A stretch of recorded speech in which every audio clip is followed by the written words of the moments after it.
Talk over this video of Evan emptying a fyke net, which is very peaceful and relaxing to watch. He's going to get lots and lots of fish out of there. When the ice went out on the other lakes, we were able to start doing our surveys. Of course, it was May at this point. Things warmed up very quickly. The spawn happened really fast. We had pike, walleye, sometimes muskies, all spawning at the same time, perch coming in and spawning.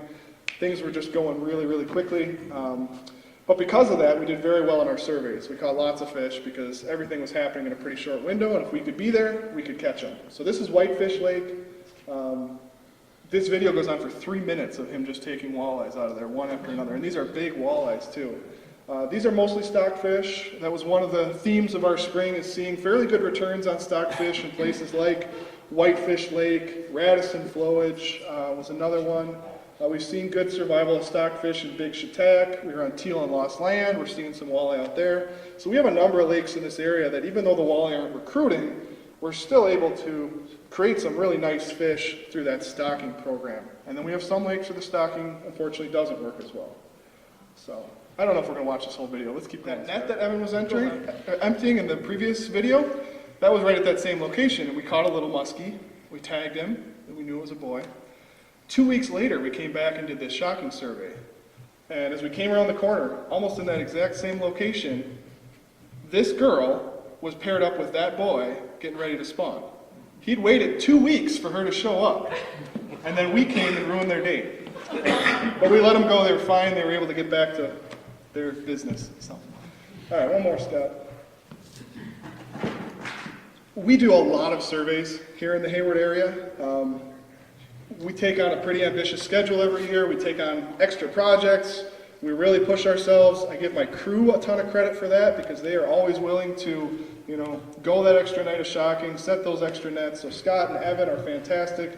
But we also tap a lot of volunteers, and this night is always a chance for me to say thank you to the community for everybody who has come out and done that in the last year. Some images of some of the great folks here that helped out. One person who I didn't have a photo of is Dan Richards, so I wanted to make sure I mentioned his name because he came out a number of times, including on pretty short notice.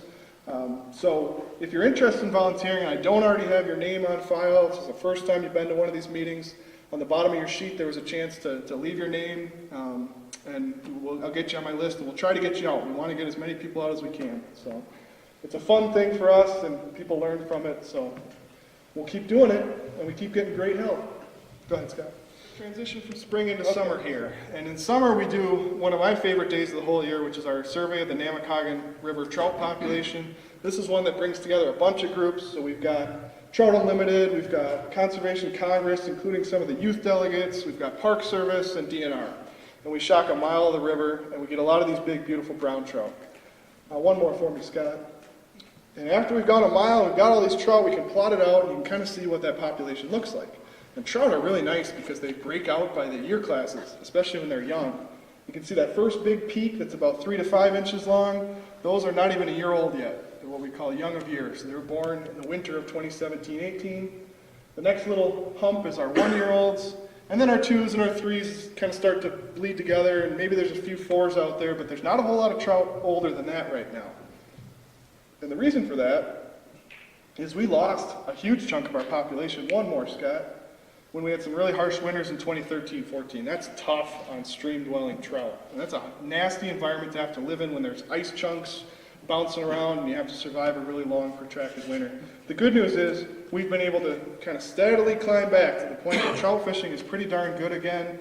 People are going to see a lot of trout, and they're going to hopefully be seeing even more of those bigger trout, those 15 to 20-inch fish in the next couple of years, provided we don't have another setback, which is inevitable. That's how these systems function. They build up, nature knocks them down, but they're resilient enough that they're never go extinct or anything like that. But we've had a fairly mild winter so far. That's a tough thing to say in a day like this, following a week like last week, but in the grand scheme of things, it hasn't been too severe. So as long as things don't really get nasty, hopefully a lot of these trout will make it through and we'll have good fishing come March and April.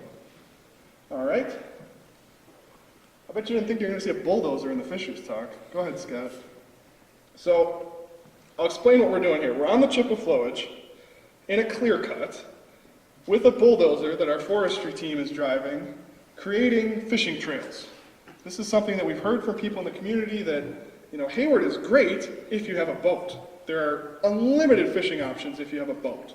If you are a shore fisherman and you do not have a boat, your options are much more limited. So we have this big, beautiful property with lots and lots of state land on the Chippewa flowage, and we decided we're going to make a couple shore fishing trails that people can go on. So our bulldozer here is going to blast through these blackberries and raspberries that we're going to take us an entire day to go through. He's going to go through them in about 5 minutes here while you watch. And we are going to create the start of one of our fishing trails. After the bulldozer goes through, we seed this all up with clover and nice stuff to walk on so that people can have a nice, easy time going down that trail and getting to the water to fish. So it's pretty incredible. It's like a knife through butter. Even when there's trees, it's just, and that's what these are designed to do. These are some of our firefighting bulldozers. So this is the same thing they would do if they were trying to create a fire line to stop a wildfire. All right, go for me, Scott. So we created 2 different trails, one at CC South and one at what is called the Good Day Trails, which is a fairly new trail complex that's near CC North. So you can see the stars here. One more, Scott. I'll zoom in on each of these. The one off the Good Day Trail, so you're just a little bit east of the CC North boat landing here. You can kind of see that off across Durazio Bay. Just past the gate, you take a right, and you can head down the trail. And that gets you into the back of the bay here, and you can go all the way out to this point on Durazio, which is a really nice fishing spot. And a lot of people are shore fishing there already, but they're coming by boat or they're bushwhacking it. Now folks can walk out there. On the CC South one, you go right behind the kiosk on the boat landing, and you walk down the trail there. Both of these get you into a couple different habitat types. We tried to find spots where there's some points and some back bays. The neat thing about both of these areas is there is at least one bay on both trails that you cannot get to by boat. So those are places that are almost reserved for shore fishermen because they're blocked off by bogs and things like that. So kind of cool. I hope people take advantage of this. We'll probably be trying to advertise it in the newspaper again, you know, right around fishing opener. Great for kids, great for families, great for people that are new to fishing and haven't invested in all that equipment yet, like a boat. Go ahead, Scott. Oh, here's an image. This is the CC South Trail. And you could do other stuff there too. You know, I'm always thinking fishing, but you could walk and watch loons or pick berries, whatever. Okay, where are we going next? Okay, we're going to start